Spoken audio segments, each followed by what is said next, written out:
How's it going, everyone? Mountainspyder here, bringing another episode in the Pokemon TCG series.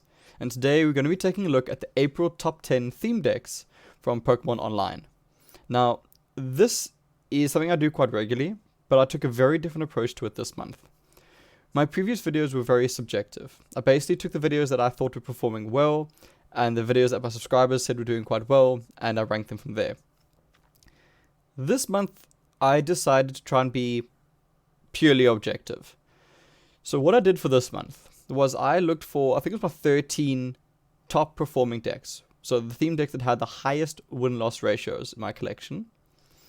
I recorded that score, that percentage. Then I played 10 games with those decks, recorded that win-loss percentage. Then I averaged the two. And from that average, I've ranked my top 10. So needless to say, this list is very different. So please let me know if you prefer this format or the previous more subjective format. Let's get going because, like I said, this list is very different. So, starting out at number 10, we have Blazing Volcano. Now, Blazing Volcano is an all-time favorite deck of mine. I find it very reliable. I quite enjoy playing it. It's very much my playstyle.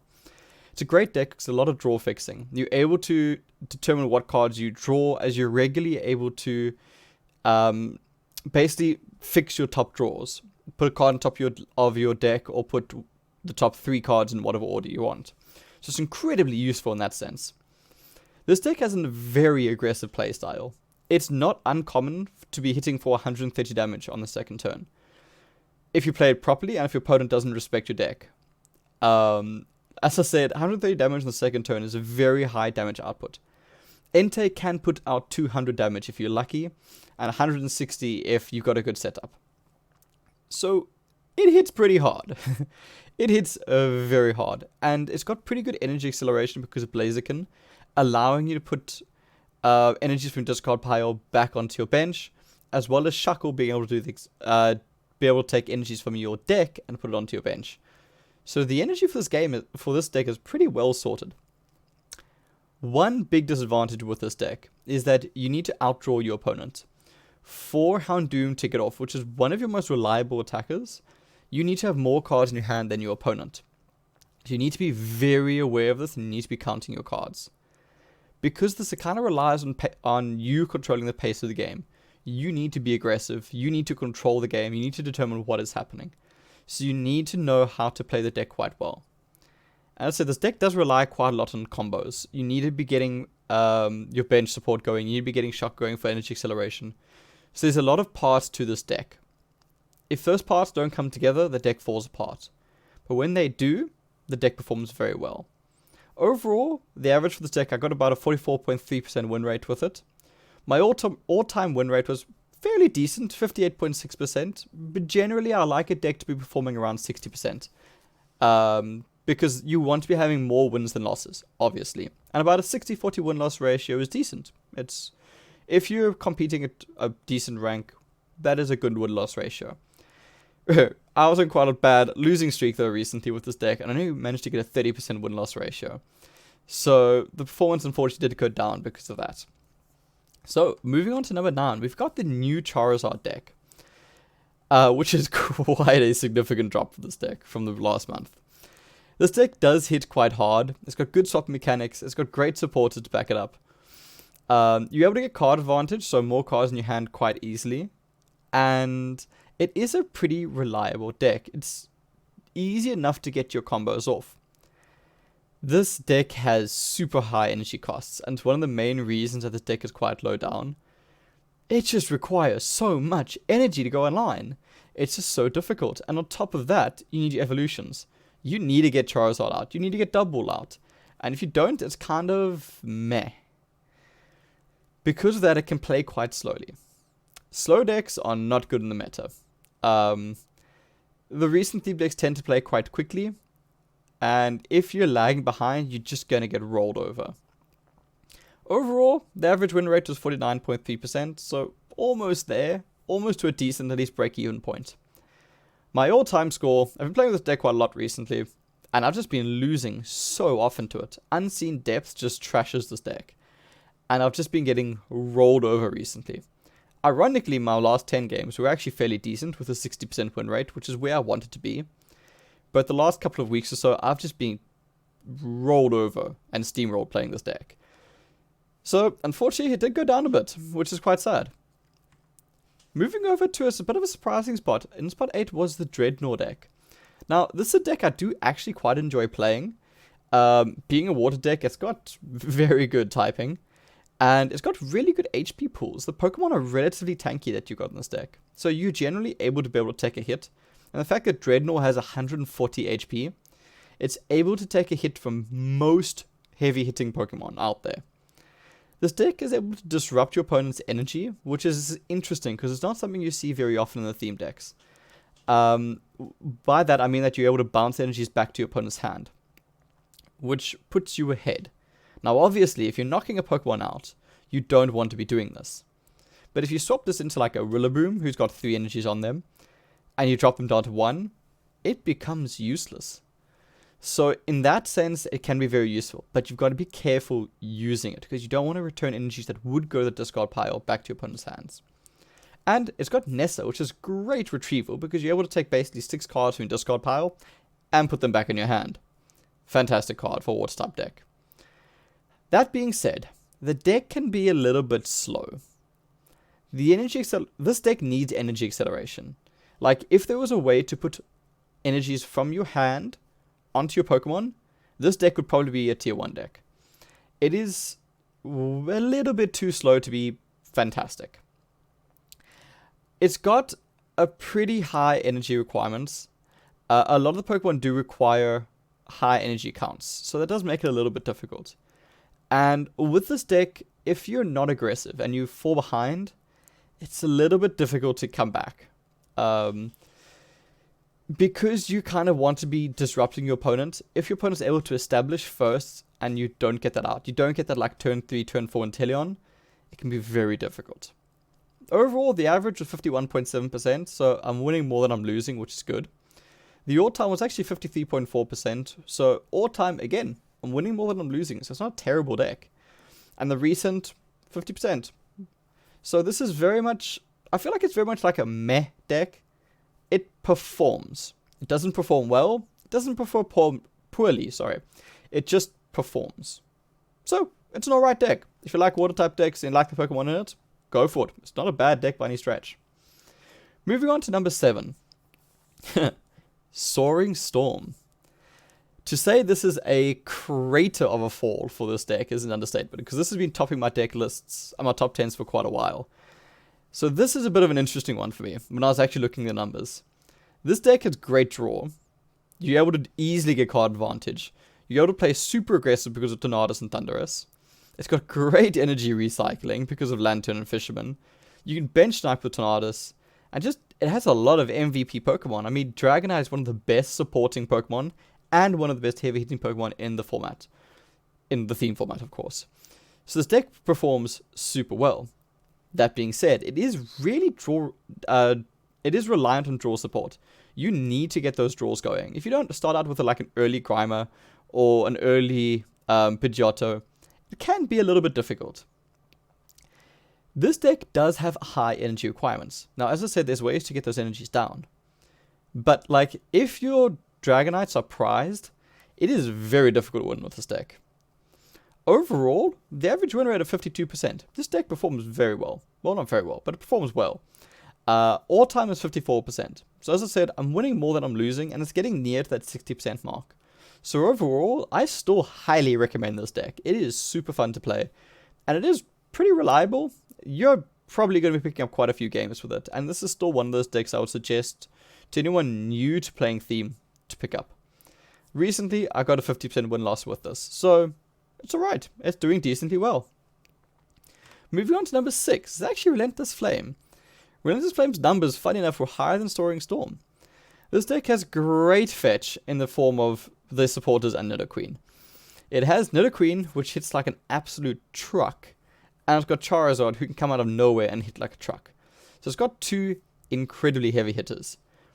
Once this deck sets up, once you've got that Nidoqueen, or if you're super lucky, 2 Nidoqueens on your bench, you're sorted. It's very difficult to stop this deck once it's got set up. And it is easy to set up because you've got fantastic stall in the form of Rapidash. Agility is broken in the theme format because there are so few ways to deal with it. It is such a great attack. 2 energies for 60 damage and a 50% chance to just not be hit on the next turn is stupidly good in theme because there are so few ways to gust and basically switch your opponent's Pokemon. It's just fantastic. That being said, this deck does require a setup. So it is super luck reliant. You're either going to have a fantastic game or you're going to have a terrible game. And there's very little in between. So the deck does rely a lot on evolution Pokemon. Like I said, you need to get Nidoqueen out. Now, there's many ways to get that out. And there's good draw, there's good fetch. But if you don't get that out, this deck just flounders. Overall, though, my average win rate is 54% with this deck, so it's really good. All time is 58.8%, so it's really close to that sweet spot. So overall, this deck does really well. And recently, I've been sitting at a 50% win-loss ratio with it. So again, even recently, it's been doing alright. Now, we're getting to the top 5. So this is where things start getting quite interesting. Number 5 is Unseen Depths. This deck has been performing at the top 5 mark for months, and quite frankly, I think it's going to continue to do so. This deck is great. It's got fantastic typing, which always goes in its favor. And it has got arguably the best bench type in the form of Empoleon. This one Pokemon basically makes this deck. Empoleon is so unbelievably strong in this deck. For 1 energy, you're able to either shut down your opponent's active basic Pokemon, or you're dealing 100 damage to their bench, which quite frankly knocks out most bench Pokemon. And you're able to completely disrupt your opponent in the fact that they just cannot build up evolution Pokemon on the bench. This is a crazy good deck. It's got fantastic energy acceleration because of Kyogre. It's got pretty decent draw. It's got relatively low energy costs. The fact that your main heavy hitter requires 1 energy. Now, the deck does really require Empoleon to shine. If your opponent identifies that and just knocks out Piplups and doesn't let you get those evolutions out, you're going to have a bad game. And you're going to have a bit of a slow game unless Ambipom is out. Ambipom is a great, first or second active Pokemon.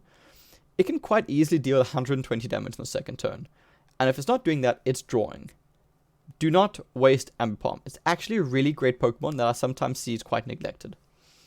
Overall, the average for this deck is 56.9%. So it's performed really, really well for me. The all time is 53.7. Now, this is not a deck I play super often, so I'm very happy with that 53.7 mark. And recently, 60% win-loss ratio. So it's been doing really well. Honestly, I like this deck. And I think I don't really give it enough credit, because I don't play it very often on the channel. But it's a really good deck. It's just that Empoleon, if you play with that Empoleon and you play it well, your opponent's just not going to be able to do anything. Because you can just shut down basically everything. You're getting those turn 3 Empoleons, you're highly likely to win that game. Moving on to number 4, surprise, surprise, is actually Rillaboom looking at my numbers. This deck has fantastic energy acceleration. If you're able to get that Blessing of Fluff off on turn 2, and your opponent doesn't shut it down early, you're going to have triple the amount of energies your opponent has down in the field within no time. This deck hits hard. Rillaboom hits for 180. It's going to knock out every Pokemon in the format. Snorlax hits for 130. It's going to knock out most Pokemon in the format. And on top of this, you've got the Cactus, which can deal stupid amounts of deals stupid amounts of damage if you flip some good heads. This deck, if you get a good setup, can be super aggressive. Even an average game, getting Blessing of Fluff off on turn 3, turn 4 is okay. You can be down 2 prize cards with this deck. You get Blessing of Fluff off twice, you've won. No jokes. You can come back really easily with this deck if you're able to get Blessing of Fluff off. Do not throw away those Pokemon. Unfortunately, this deck is a grass type. Honestly, if it was any other type, this deck would be performing so much better. The problem is the number of fire type decks that people play. You're still seeing a lot of fire in the format, which is problematic for it. It is a bit luck reliant. As I said, for this deck to perform, you have to get Blessing of Fluff off. It's not terribly difficult to get it off, but if you don't, you're in trouble. Average for this deck is actually 57.4%. It's winning quite a lot for me, and I'm quite happy with the win rate with this deck. My all-time with this deck is 54.7%, so again, it's a pretty decent win-loss ratio, and one that I'm happy with. And recently, I actually got a 60% win-loss ratio with this. This deck performs relatively well against Stormcaller, like against Towering Heights and all of that. So as long as your opponent's deck is not a fire deck, it actually performs really well. Alright, moving to the top 3. Now we're talking about the really interesting ones. Turn 3 is Towering Heights. Similar to Unseen Depths, this deck has been performing super well, basically for the last year or so. It just always does well. If you disrespect this deck, it will stomp you. It's got great typing. You're rarely being hit for weakness. It's got fantastic energy acceleration. Groudon and Lady just play so well together. It's got fantastic synergy. All of the Pokemon in this deck belong in this deck. That is something that you rarely say with a theme deck. You don't have filler Pokemon. Everything in this deck works. Everything in this deck does what it's supposed to do. It is so great. This deck can play super aggressively. As I said, if your opponent does not respect your deck, you can be swinging quite easily on turn 2 for 120 damage with Thrall. Respect damage counters on this bench. This deck has great comeback mechanics because you're able to deal more damage if you're behind on prize cards. Garchomp can just sweep your opponent if they don't respect it. The fact that it also has 0 retreat cost makes it so difficult to nail down. And funny enough, this deck performs super well against Unseen Depths because it is basically the only deck in the format that has bench protection. You have one copy of Mew in this deck, and what Mew does is it stops your bench from being hit. It is crazy good. Do not throw away that Mew. And Mew, ironically, is also able to hit your opponent's bench. And I've quite often won games because of Mew hitting my opponent's bench. Never throw away Mew. Now, this deck does require synergy. It requires you to put energies on your bench. It requires you to put damage counters on your bench to deal more damage. It's not hard to do this.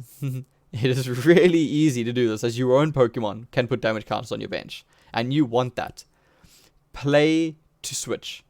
Play to put damage counters on your bench. You will perform better. And just play super aggressive. Now, the deck is a little bit weak to gusting. If you don't have Mew, and your opponent hits your bench, you're going to be in trouble. If your opponent's able to escape rope or Guzma and bring out that Mew, you're going to have a pretty bad time. So, as much as this deck does protect the bench, well, if you don't have that protection, like if Mew is prize carded, and you're playing against an Empoleon, or you're playing against Thundurus who's hitting the bench, it's not Thundurus, Tornadus who's hitting the bench, it is quite problematic. So you've got to be careful about that. Overall, this deck hits all of the sweet points for me. Average win rate, 60.2%. All-time win rate, 60.3%. Recent win rate, 60%. This deck just performs super, super well. It's a little bit tricky to play, but with a bit of practice, it is fantastic. If you're looking for a new theme deck and you haven't picked up Towering Heights yet, I would highly recommend it. It's good, and it's fun to play. Now, second spot is Stormcaller. Stormcaller is a deck that I've been playing with a lot recently, out of curiosity, and it's a really good deck. This deck is able to completely shut down your opponents without much difficulty. This is the special condition deck in theme. You can just paralyze your opponent with no problem, And it is very difficult to deal with a paralyzed Pokemon in theme. This deck has pretty decent draw. You're able to draw out your deck very quickly with this deck.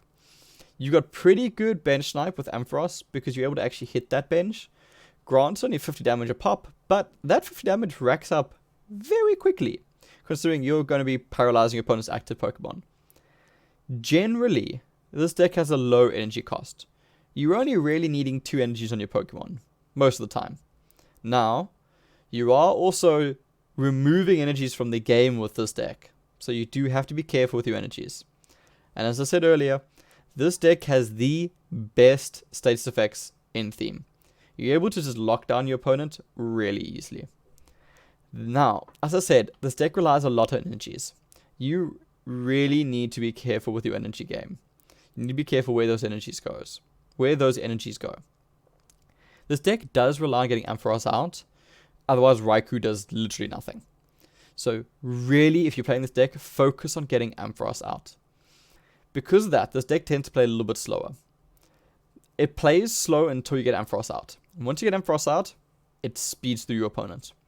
So really focus on getting that stage 2 out. Overall, 61% win-loss ratio, which is fantastic. An all-time win-loss ratio of 62%, which is, again, fantastic. That's where you want your win-loss ratios to be. And recently, a 60% win-loss ratio. This deck is performing super, super well. It's a ton of fun to play. It's so good. And it just performs well against basically all the decks out there.